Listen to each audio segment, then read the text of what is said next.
Saludos, gentes, y bienvenidos a un nuevo espacio de Barcito FM. Hoy vamos a tratar de explorar desde la perspectiva, desde la mirada legislativa, varios temas que están moviéndose en el país.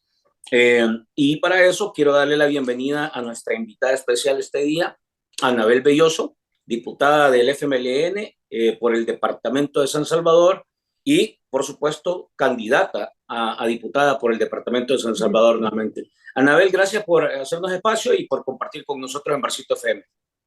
Al contrario, un saludo, Franklin, y de manera especial también a toda la audiencia del Barcito que se informa a través de este medio, que es otra de las plataformas que busca reventar esa burbuja mediática, ¿verdad? Que sabemos que el gobierno de turno utiliza para esparcir mentiras, desinformación, y por lo tanto es importante. Así que yo en la mejor de las disposiciones ya para poder compartir con ustedes sobre los principales temas de país.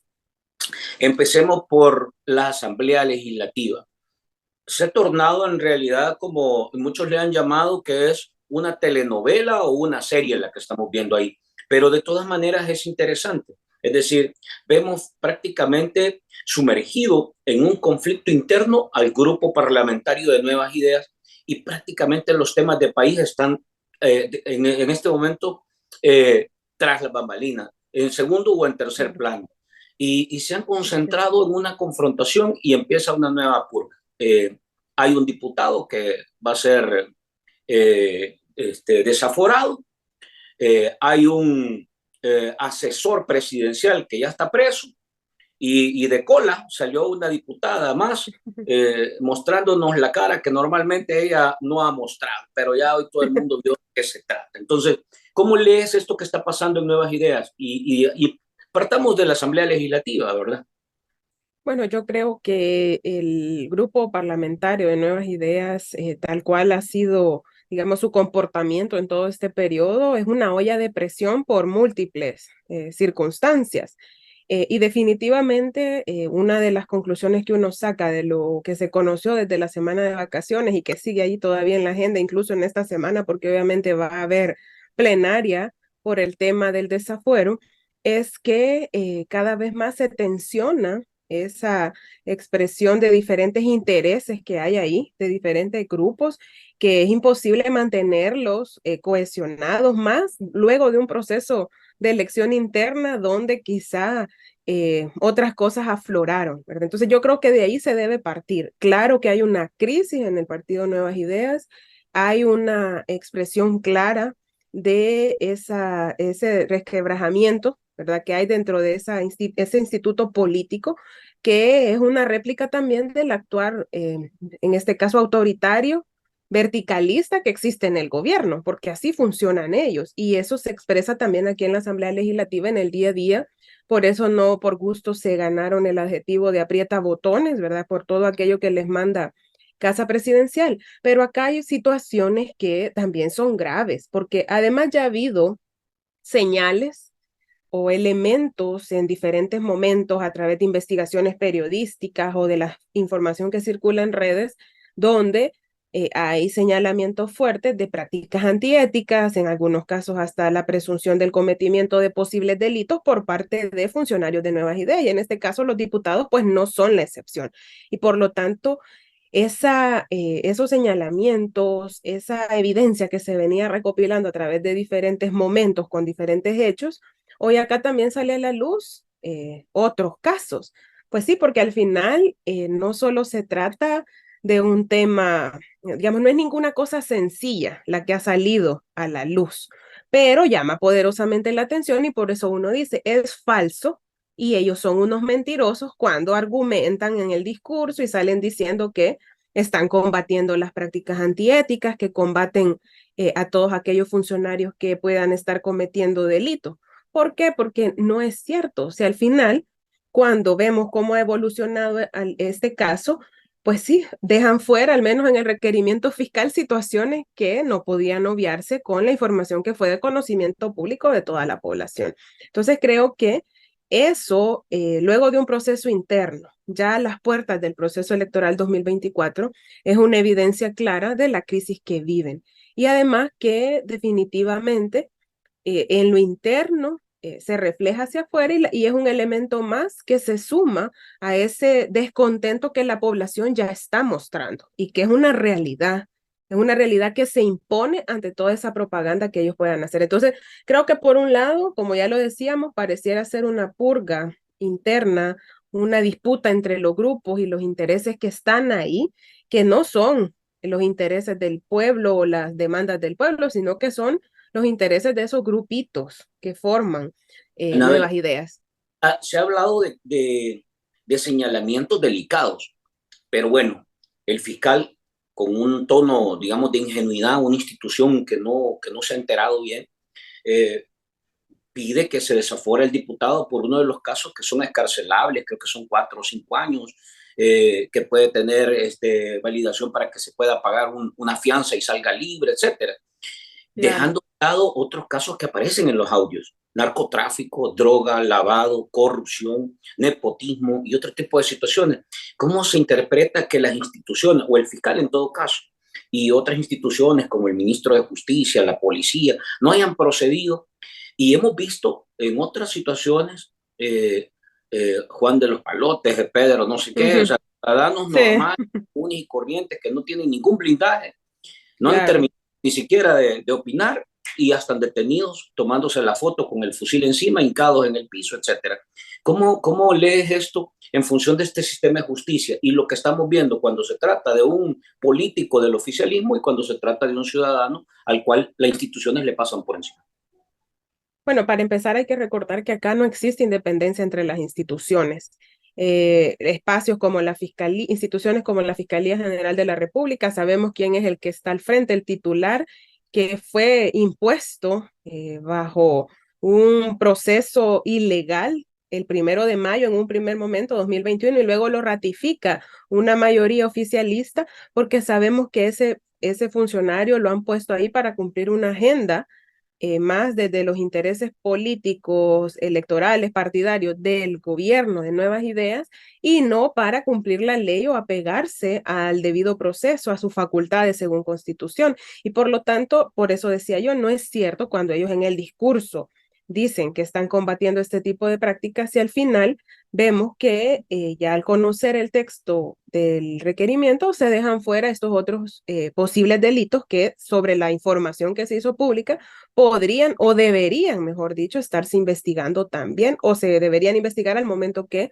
se quite el fuero. Yo aquí también quiero señalar algo. En el caso del fuero, nosotros siempre hemos sido muy claros, o sea, ninguna prerrogativa o beneficio, si lo queremos ver así, para un funcionario, como en el caso del fuero es para una lista de funcionarios que están ahí desde la Constitución, debe ser utilizado como un mecanismo de impunidad. Y en eso nosotros nunca hemos tenido, digamos, dudas ni nada. Cuando hay elementos, hemos acompañado y, en fin, así hemos actuado.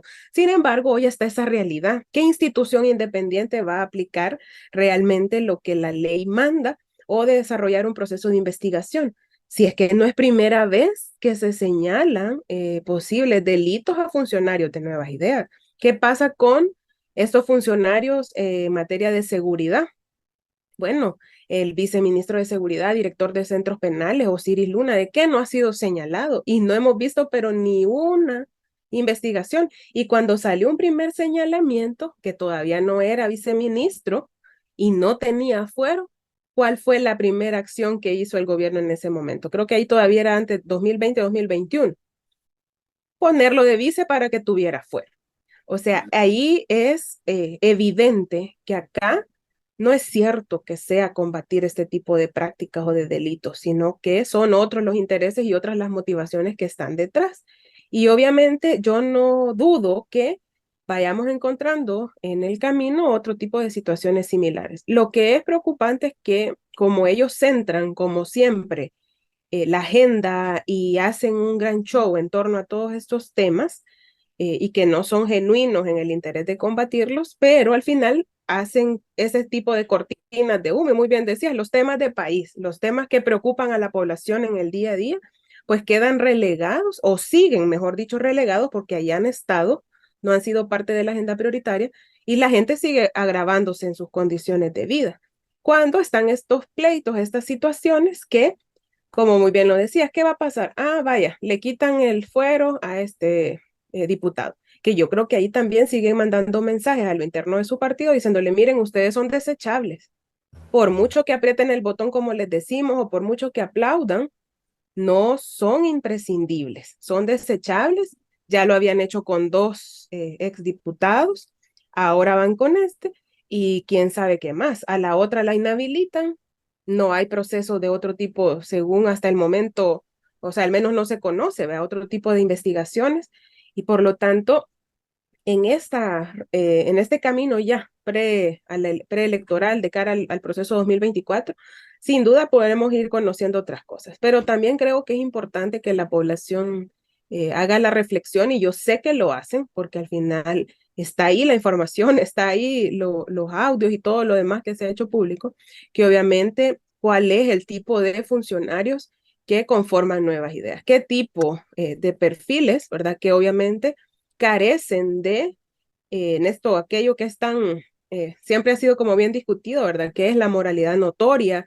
¿Qué es cumplir con requisitos mínimos de la Constitución para ser un funcionario que realmente va a llegar a un espacio a servir y no a servirse o a favorecerse de las leyes y las instituciones, que es lo que hoy vemos como de manera tan descarada y abusiva hacen nuevas ideas en todos los espacios en los que está? Para cerrar este tema y pasar a otros dos campos que quiero consultarte, pero esto me parece interesante, es decir, ¿cuál es el mensaje que se envía por parte de Nuevas Ideas y el presidente Bukele, que quien termina preso es el que denunció la corrupción y los otros en realidad están en un juego ahí tratando de hacer una pantomima? ¿Cuál es el mensaje? Tomando en cuenta que ahí se mencionó que hay más diputados, hay más señalamientos, bueno, hoy ha aparecido el caso de Cristian Guevara, el jefe de fracción. Entonces, ¿cuál es el mensaje? ¿Y se quiere seguir tapando la corrupción o de verdad el presidente Bukele está hablando de que va a combatir la corrupción? ¿Qué se entiende? No, es totalmente falso, es una mentira que ellos quieran combatir ese tipo de prácticas, la corrupción, faltas a la ética, si no veamos que tienen unos funcionarios que no tienen otros. ¿Cuál es la corona que tienen unos que parecen intocables? ¿Será que porque están más cerca de ese círculo o argolla de poder, que es la que está alrededor del presidente, o porque conocen mucho que podría ser un riesgo ponerlos en contra del gobierno al procesarlos? En fin, hay muchas cosas que uno puede interpretar en torno a esta situación. Y lo otro es que justamente yo lo ponía en un tuit el día de la plenaria anterior, donde decía que se conoció la captura de ese empleado también de Capres, y obviamente al que hace pública la información de todo este cometimiento de actos, ¿verdad? Que por lo que hoy se supone están procesando a este diputado y se ha conocido de la otra diputada y su participación, obviamente va a prisión.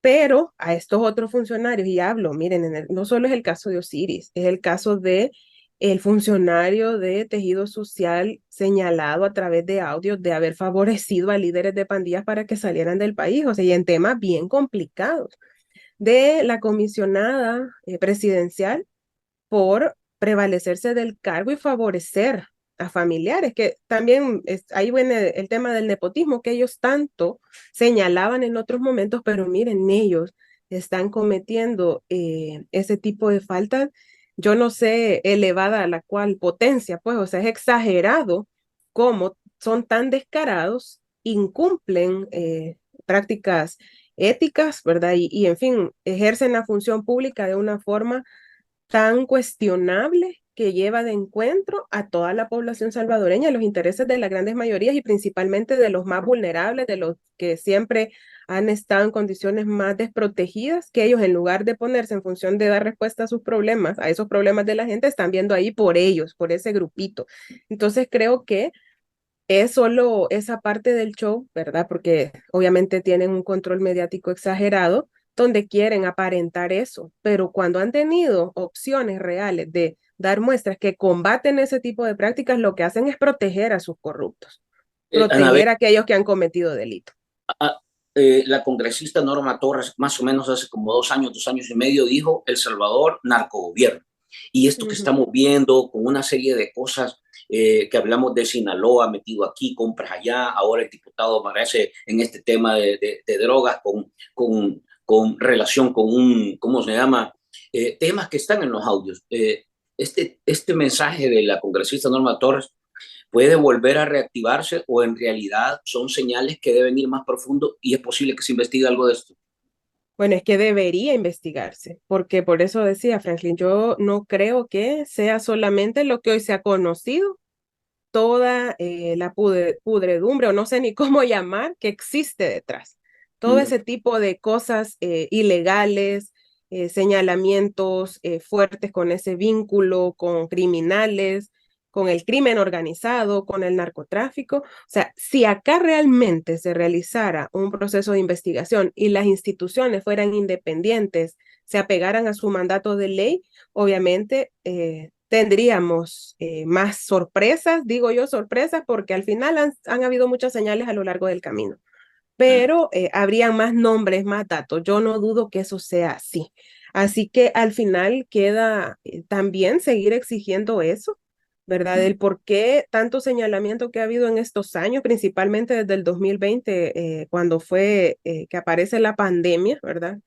Y que empieza a conocerse de manera más pública todo este tipo de situaciones, incluso en materia de corrupción. O sea, ¿cómo no vas a decir que es un gobierno incoherente, mentiroso, si prometió combatir la corrupción, que iba a crear las CICIES, pero cuando las CICIES lo empieza a señalar, ah, no, la desaparecemos y pongo un fiscal que no me va a investigar? O sea, al final creo que siempre debemos apelar como ciudadanos y ciudadanas a que las instituciones cumplan con su mandato, exigir justicia, exigir investigaciones. Hay que seguirlo haciendo. Sin embargo, no podemos perder de vista que hoy por hoy el control de las instituciones lo tiene el gobierno y obviamente dio esos pasos el 1 de mayo del 2021 para que no le afectara y no sea, digamos, investigado por todos estos casos de irregularidades, delitos e ilegalidades. Este tema de los señalamientos de corrupción y en este caso vinculados al jefe de bancada de Nuevas Ideas ha abierto otro capítulo. Primero, amenaza al concejal de San Salvador de manera directa, o sea, como decir, aquí te voy a mandar te voy a meter preso, etcétera, mejor callate, hasta le pidió que se retractara, pero además el Sindicato de Trabajadores del Seguro Social ha salido, que ha sido normalmente aliado de este gobierno, ahora ha salido a denunciar corrupción en la Corte de Cuentas y quiero ver dónde más fue.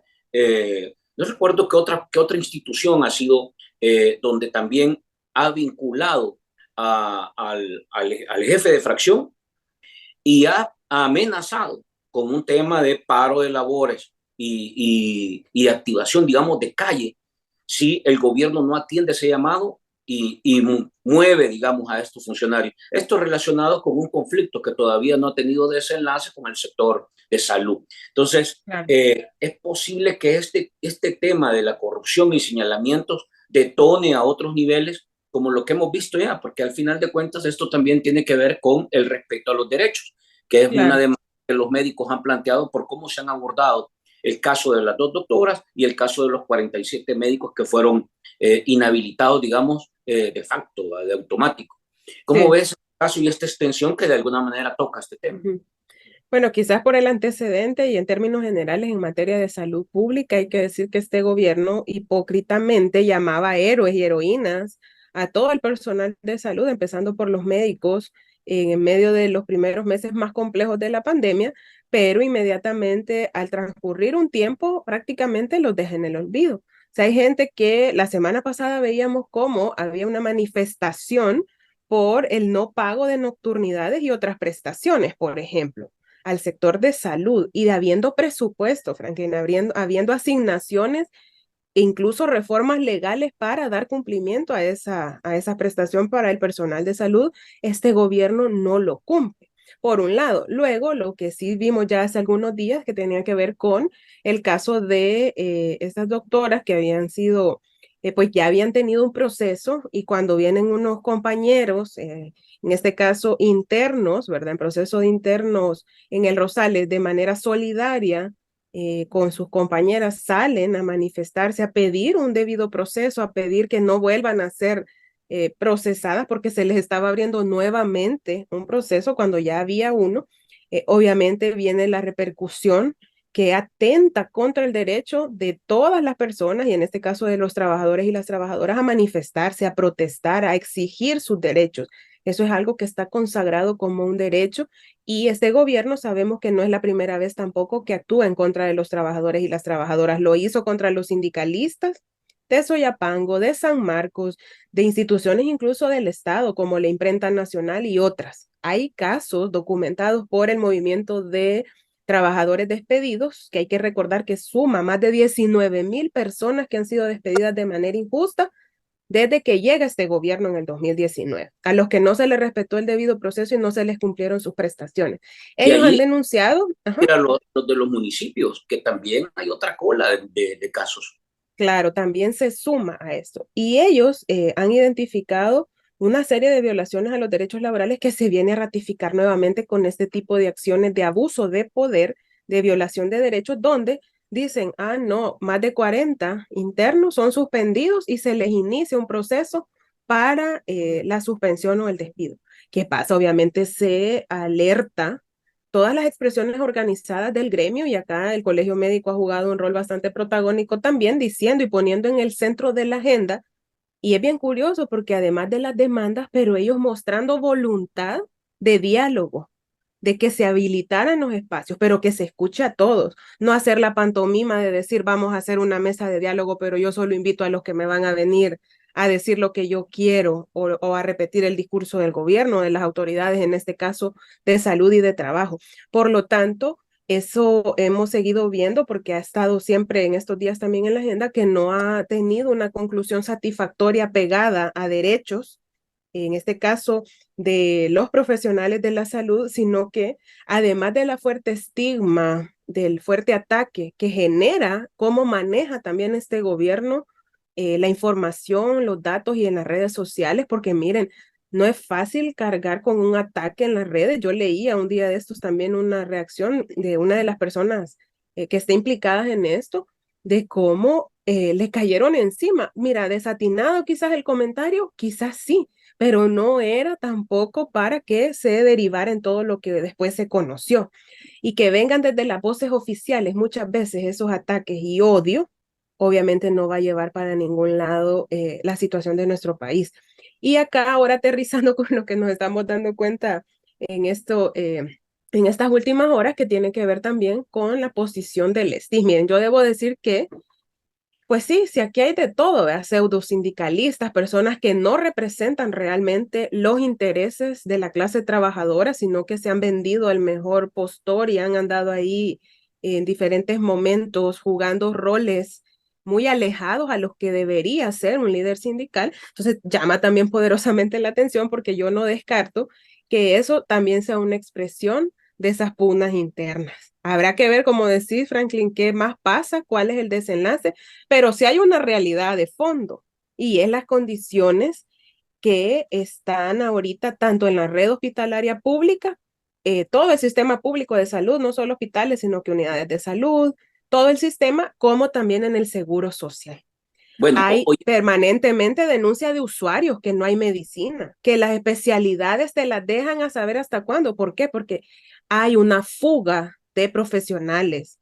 ¿Vos crees que si ven cómo está actuando el gobierno, que le hace, por ejemplo, lo que le ha hecho a los internos del Rosales, o en otros casos también donde utilizan más el morbo que la intención real de garantizar salud de calidad a la población? Un médico mejor dice, me salgo de acá, me rebusco por mi cuenta en una clínica privada y así hay una fuga de profesionales especialistas en el seguro.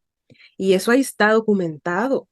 Y es realmente preocupante porque ¿quiénes son los que pagan el pato, como decimos en buen salvadoreño, o quién paga los platos rotos? Es la gente. Y obviamente, más allá de las intenciones o qué hay detrás de esto, que parece extraño, ¿por qué? Porque ya sabemos qué rol ha jugado al menos el STIG y quienes han estado al frente en estas conferencias de prensa, cómo han estado en su relación con el actual gobierno.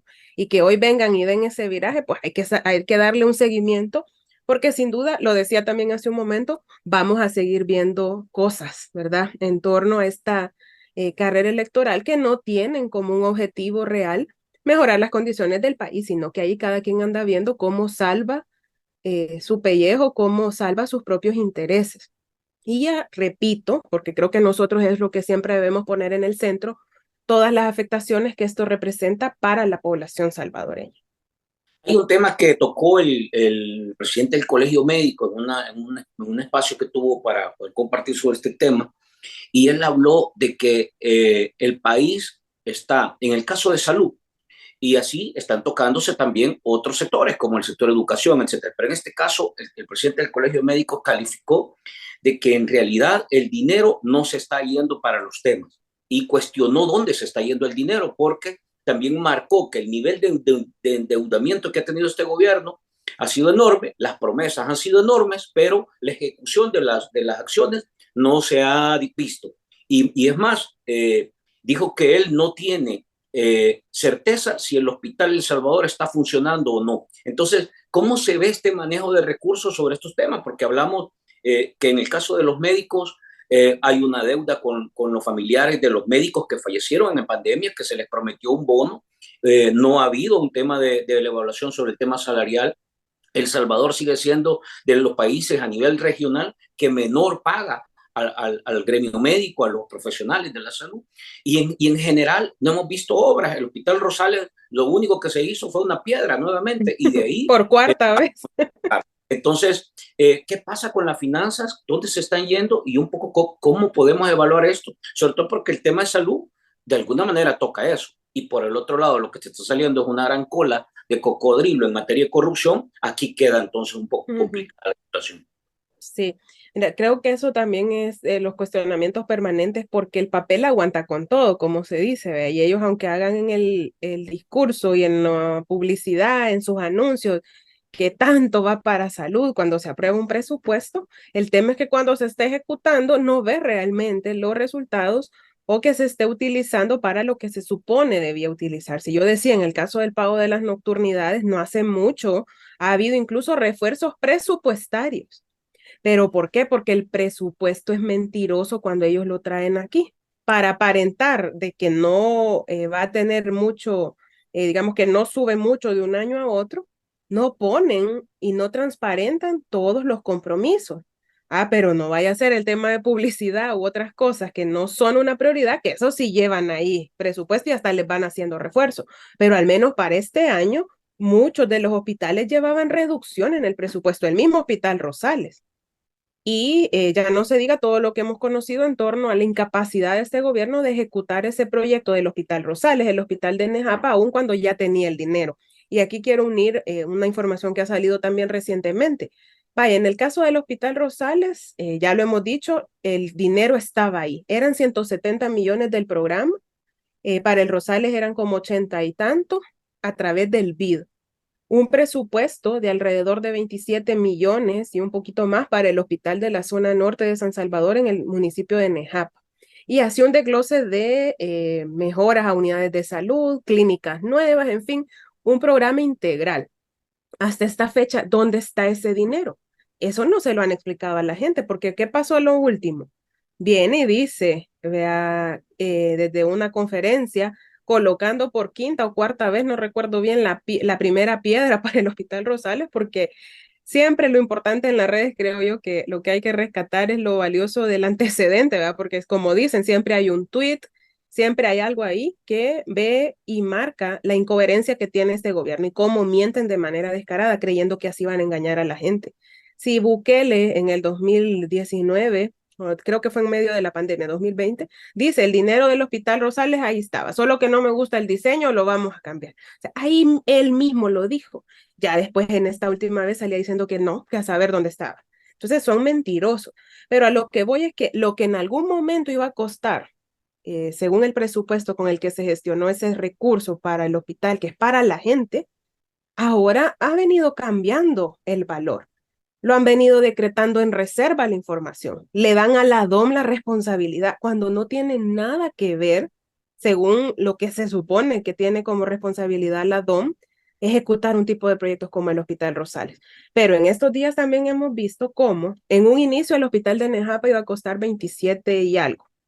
Después, con los cambios de algo, subió como a 35, pero ahora él dijo que va a costar 50. ¿Y eso quién lo paga? Lo paga la gente y es producto de la incapacidad de ellos que están cambiando, ya sea los mecanismos, cambian cualquier cosa, pero afectan y van elevando los costos. Y en esto, pues sí, ahí está la información que por poco se va conociendo y realmente es preocupante porque vos decís, pues no, si ahí ha estado el dinero, si han tenido dinero para esto, si han tenido dinero para aquello, ¿por qué entonces hay escasez de medicina? ¿Por qué entonces no hay especialistas? ¿Por qué a la gente la tienen ahí esperando para una cirugía porque no hay? Hay profesionales de la salud que dicen que ellos a veces sacan de su bolsillo para pagar algún insumo médico y poder atender a los pacientes. O sea, esa es la realidad, no lo que ellos venden en los anuncios, ¿verdad? Y es bien complicado porque definitivamente hay un elevado endeudamiento en el país. Y cuando vos haces la relación o la comparación de el costo-beneficio, es decir, pues sí, yo me endeudo, pero se supone que yo voy a obtener algo de ese endeudamiento porque es la gente la que lo va a pagar, es esa gente que vas a sacrificar en un momento determinado porque tenés que pagar la deuda, no vas a ejecutar un programa, pero en teoría ya tendrías que haber hecho algo con el dinero que obtuviste endeudando. Así Y muy eso, breve, así uh-huh, muy breve, Anabel, para pasar a otro tema, porque quiero consultarte otro tema que ha estado el faro, algo, voy a aprovechar. Pero sí. así muy breve, ¿tú ves señales de que este tema de salud el gobierno lo va a manejar correctamente y no va a llegar a un desenlace más dramático y más perjudicial para la gente? No veo que vaya a cambiar. Ellos han desde el inicio han manejado este tema, así como utilizan lo de la seguridad pública, más desde una perspectiva de propaganda. ¿Y por qué lo digo? Ocultaron datos de muerte del COVID y eso lo hemos conocido hasta ahora.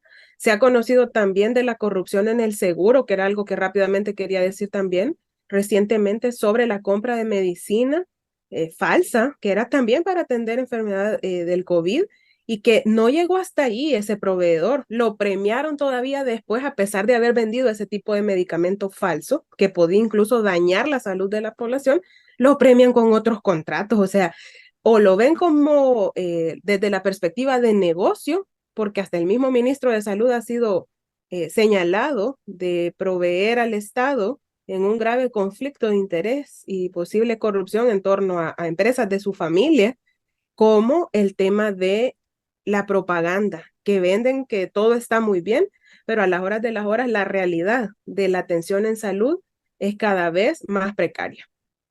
Voy a pasar al otro tema y luego quiero cerrar con economía, pero aquí muy rápido. En una entrevista que daba el comisionado presidencial para los derechos humanos y libertad de expresión, Andrés Guzmán, este colombiano que ha sido contratado hace más o menos 4 meses, eh, casi que decía que el país no está sometido al tema de arbitrariedad, de abuso, o sea que no ve torturas. Entonces, muchos han calificado que se le ha contratado para que encabece una campaña que limpie la cara del país a nivel internacional. Entonces, ¿cómo se puede interpretar un funcionario de este tipo, que es comisionado presidencial, hablando de esta manera, diciendo que no ve ninguna señal de arbitrariedad, cuando a la semana pasada hemos visto la fotografía de más de 100 personas que han muerto en los penales y hay estudios, investigaciones, informes de diferentes tipos? ¿De Sí. qué estamos hablando en realidad? Bueno, lastimosamente, hasta el pueblo salvadoreño paga, porque al final los salarios de estos funcionarios se pagan con lo que da el pueblo salvadoreño también, para que le laven la cara al gobierno. Yo creo que esto es una ofensa directa a las miles de víctimas, personas inocentes, víctimas del régimen de excepción, que también, pues, hoy por hoy sufren y lloran la partida, la muerte de un ser querido bajo custodia del Estado. Hay documentación, ¿verdad? Incluso ahí con pruebas, fotografías, donde hay registro de más de 153 casos. Y yo leí ahora una nota donde decía que también ahí hay un subregistro, hay datos ocultos, ¿verdad? Que yo no descarto que en próximos meses conozcamos más a detalle esa información, no porque el gobierno la va a dar a conocer, porque obviamente no le conviene, sino por producto de las investigaciones que puedan hacer otros. Pero es ofensivo que un funcionario que se supone, porque así lo dice el nombre del cargo, debe velar por los derechos humanos de la población, trate de, digamos, haga, digamos, oídos sordos o se haga el ciego ante una realidad que está ahí. Hay casos que hasta ellos han reconocido, en el caso de los inocentes que ya han sido liberados, pero hay muchos miles más que todavía no. ¿Qué está pasando con los niños? Que es otra realidad que hoy se ha puesto en evidencia, que están naciendo bajo las capturas del régimen de excepción, que van a condiciones insalubres en los centros penales, que se están enfermando hasta de sarna. Hay muertes también ya de recién nacidos y obviamente eso no es humano. Y él, que debería de también manejar amplitud, todo el tema de los convenios, la misma Carta Universal de Derechos Humanos y todo lo que tiene que ver con el tema, es claro con esa entrevista que se conoció, que para lo que lo han puesto ahí es para tratar de lavar la cara. Pero al final, Franklin, la realidad se impone.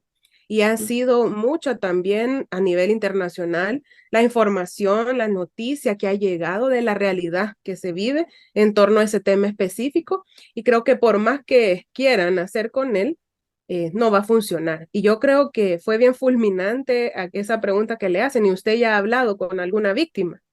¿Y cuál fue la respuesta? No.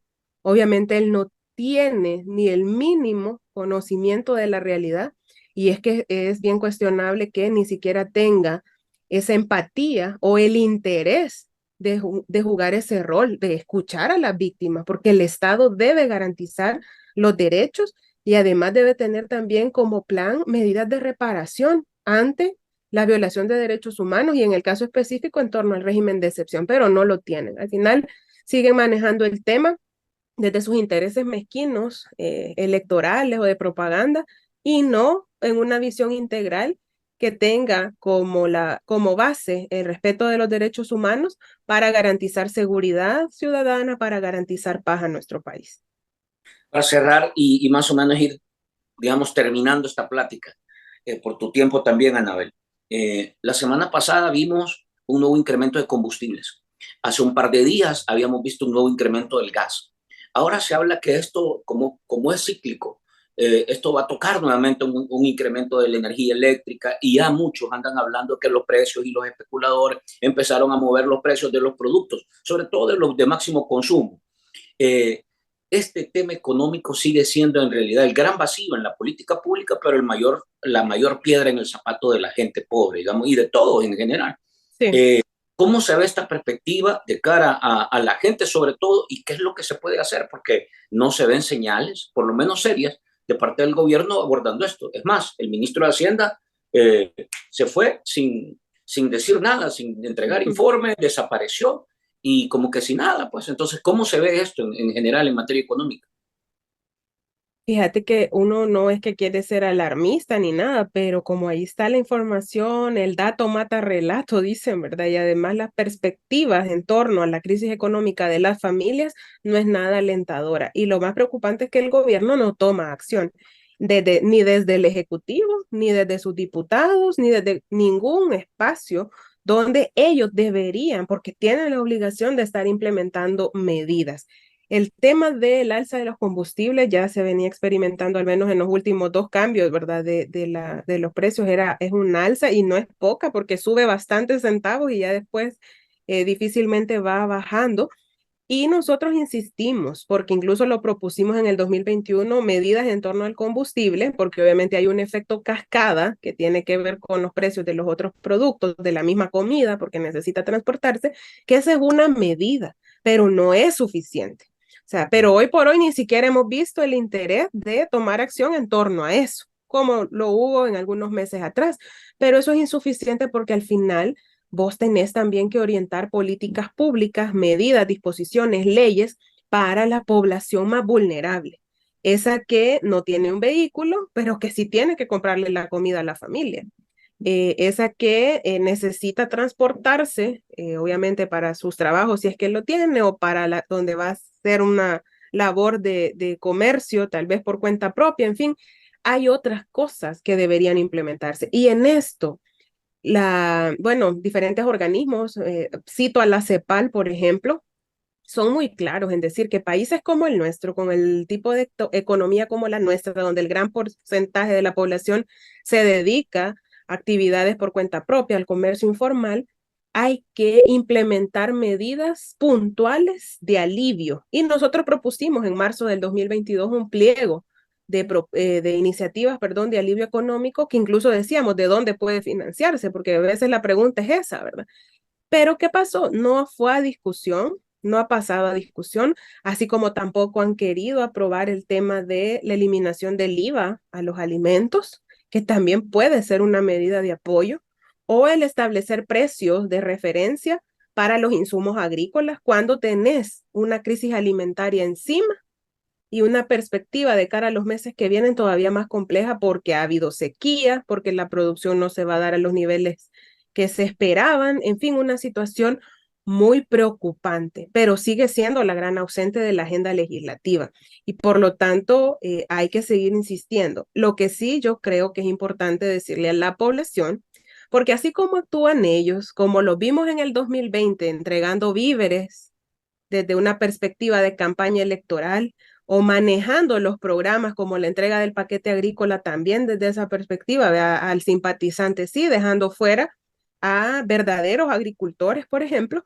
No extrañaría, Franklin, y yo creo que es bueno colocarlo desde ya en la agenda, que ellos vayan a salir con ese tipo de medidas populistas y no que sean realmente de la intención de contener un poco el golpe que las familias salvadoreñas ya tienen en su bolsillo. Entonces hay que estar atentos, hay que estar atentas, porque al final no dudo yo que vayan a salir con algún tipo de situaciones como esa, donde veíamos que sus candidatos eran los que andaban repartiendo ahí y haciendo la campaña con los fondos públicos, con los recursos de la misma gente, ¿verdad? Entonces, creo que al menos de cara a estos meses, a las autoridades que también van a retomar el próximo año luego del proceso electoral, uno de los elementos centrales en la agenda tiene que ser la materia económica, pero desde una perspectiva para la gente. Porque mira, aquí pasan exoneraciones de impuestos.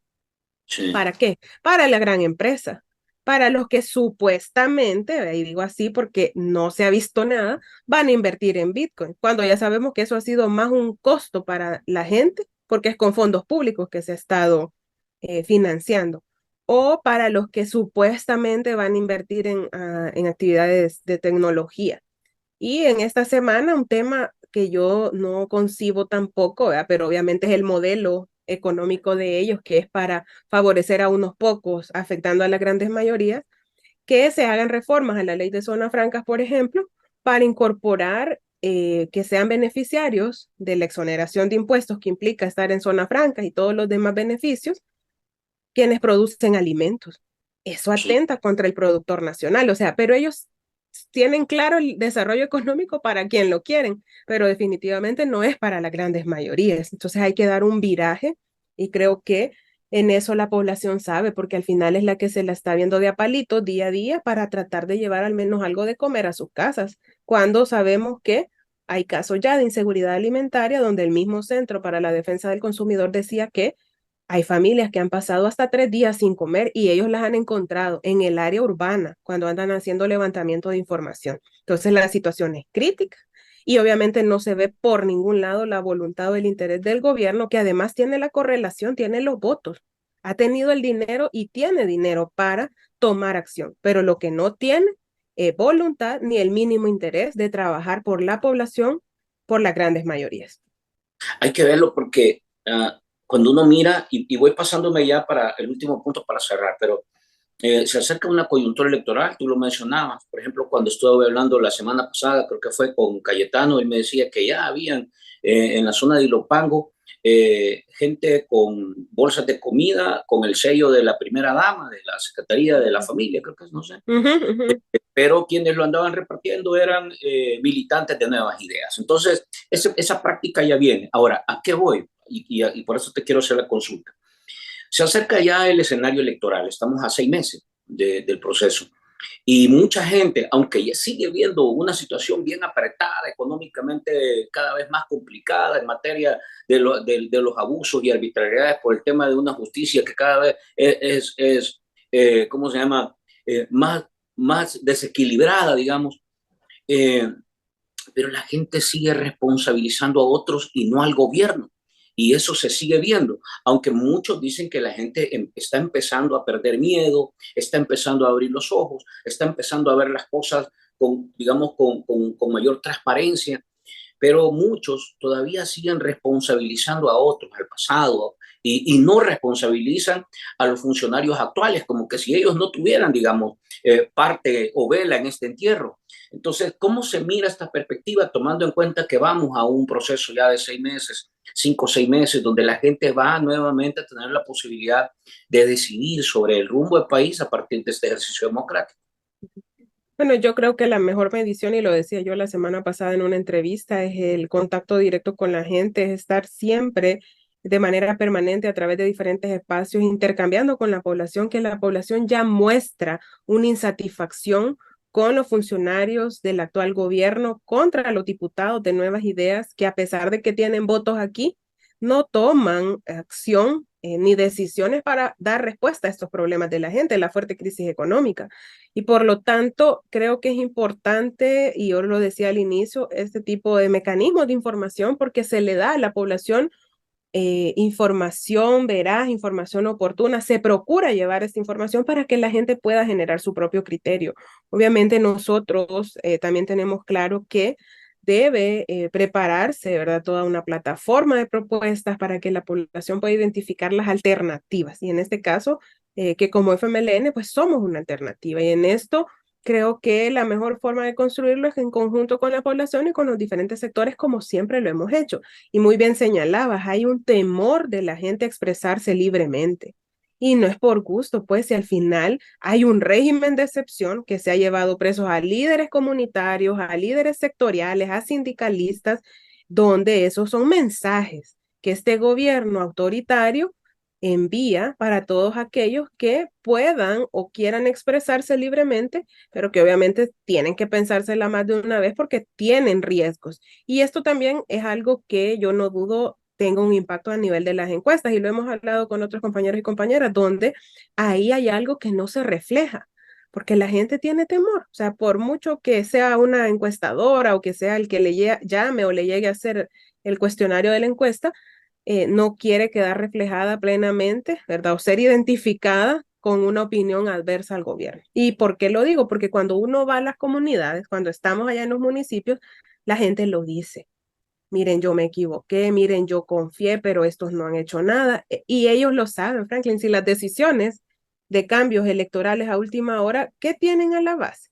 Ellos hacen cuentas alegres con los datos del 2021, Sí. pero hay un sentimiento en la gente donde definitivamente no les va a confiar el mismo nivel de representación o de representatividad para el próximo año 2024. Entonces, yo también ahí creo que es bueno señalar que no nos vaya a extrañar que en lo que resta del proceso, que ya son solo 6 meses, como muy bien lo has dicho, exista también otro tipo de movimientos tramposos por parte de ellos, queriendo sacar ventaja de la poder de decisión que hoy tienen para modificar reglas, creyendo que con eso obviamente van a seguir concentrando poder porque no quieren verse derrotados o mal evaluados y mal calificados como la gente ya lo hace y lo expresa en el territorio y que obviamente a pesar de los temores ya se va percibiendo y escuchando un poco más. Entonces yo creo que al final el 2024 es decisivo, sin duda, ¿verdad? Para poder poner un freno a todo el deterioro que hay hoy desde en materia de derechos, en materia económica, en materia democrática, en materia de institucionalidad, y la gente valora eso, porque la gente, cuando vos lees los sondeos de opinión, dice, debe haber una asamblea legislativa que dé equilibrio. Y ahí está. Lo que pasa es que el gobierno solo saca los datos que le conviene, ¿veo? Que él quiere que la gente crea que es así, pero no, ahí hay una percepción de la población que es interesante, que obviamente a nosotros que estamos en esto debemos tomarla en cuenta para tomar también con ello las mejores acciones y mejores decisiones para poder conectar con la población. Todo el mundo dice que San Salvador, el departamento, pues, es el más atropellado con todas las medidas que se han venido arreglando para que el tablero y la cancha les quede bien armados a Nuevas Ideas. Porque ahí, además de todas las reformas que cambiaron alcaldes, reducen municipios, desaparecen ciudades, reducen los diputados, cambiaron, separaron las elecciones, una cantidad de arreglos para que cuadren los números, como dicen, cabalear el resultado. Pero ahí además le metieron el voto del exterior. Claro. Entonces, ¿cuál es la perspectiva, Anabel? A mí, por ejemplo, me queda claro entre calidad y cantidad, la calidad de diputados que se ven de oposición, y en este caso del FMLN, o sea, y la gente lo dice en las redes.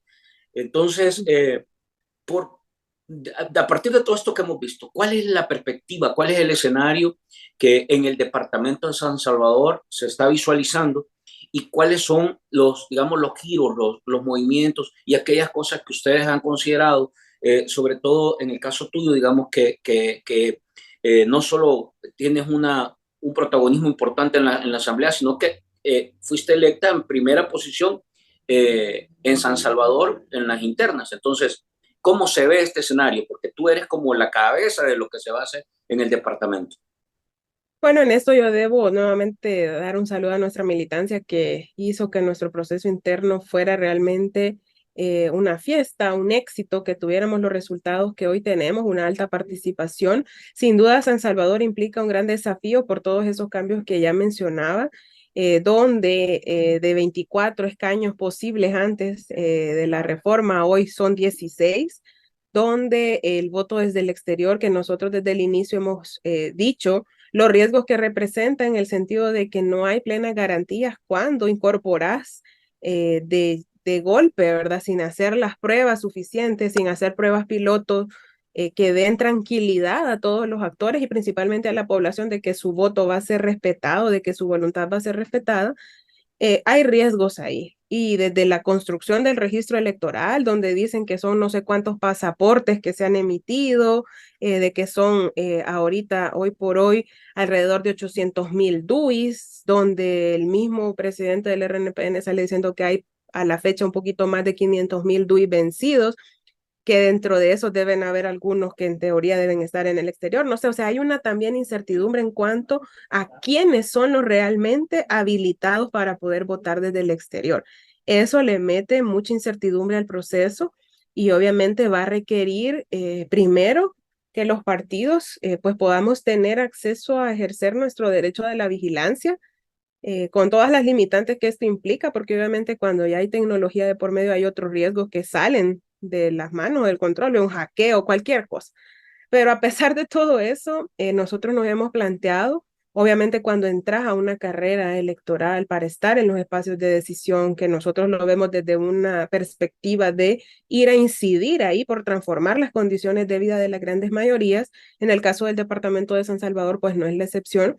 Nosotros apostamos y estamos claros y claras que vamos a trabajar por avanzar y a pesar de todos esos retos y desafíos, superar la representación que hoy por hoy tenemos o los espacios que hoy por hoy tenemos como partido.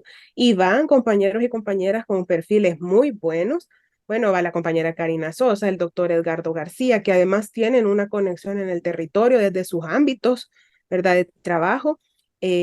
Van jóvenes también. En fin, hay una planilla de compañeros y compañeras muy buena, que sin duda hoy tenemos la labor esa, ¿verdad? De ir a la conquista de los corazones y de las mentes de la población del departamento y en este caso también del exterior, ¿verdad? Hoy se suma, digamos, ese elemento, pero también es algo que de una u otra forma hemos procurado mantener siempre. Tenemos también nuestra estructura desde el exterior, que sin duda también tiene que jugar un rol fundamental porque al final esta tarea la cumplimos todos y todas dentro del partido, ¿verdad? Y en el caso del departamento, al menos esperamos pues poder dar de esa forma esta batalla y tener los resultados esperados, no por un interés particular de cada uno de los que vamos ahí, Sí. sino porque está en juego definitivamente el futuro de nuestro país.